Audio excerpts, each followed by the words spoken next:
Yeah. You know, it was a really nice day if you take out the wind. I mean, the temperatures were great. There's nothing to complain about. I know, it kind of felt like spring outside at times, but yeah, we definitely had the wind, and that led to a wildfire threat because it has been so dry around here. We could certainly use some rain, and I'm not usually the one to say this, but we could also use some snow if we could actually get some. But yeah, I know, but it's not in the forecast, don't worry.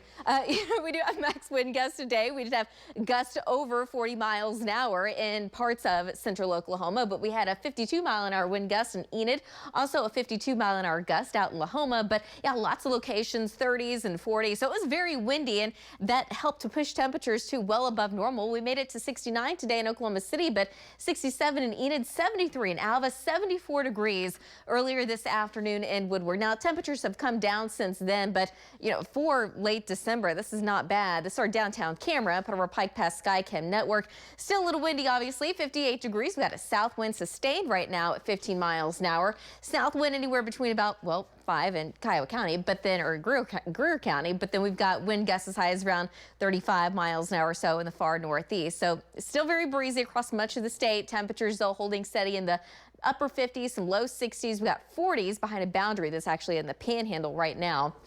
And that boundary is going to be moving through the state tomorrow. As we go through the day, it's going to come through pretty slowly, but eventually it's going to come through as a cold front. So we've got this big trough out west, and as far as any moisture is concerned, really don't see a whole lot of that in Oklahoma.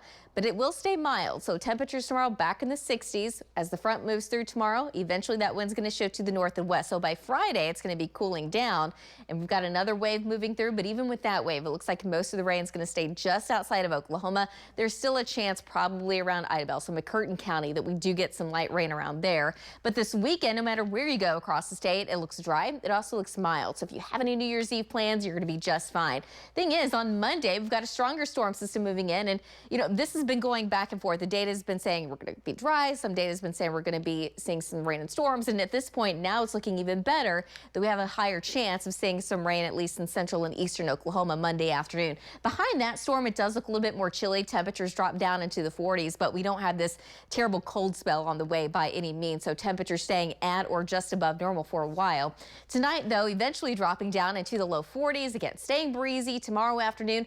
Initially, that wind's still going to be out of the southwest until we get that cold front to move in. So behind the front, temperatures already dropping down into the low 50s. And we're going to have that chance of rain primarily in the far south and east. And then Friday afternoon, cooler. The wind out of the northeast between 5 to 10. Still a little windy out west. 52 in Alva, 55 in Enid, and the low 60s across south central Oklahoma. Friday afternoon, we still have that chance of rain in the southeast. The farther north and west you go, there's a chance of very light rain or drizzle.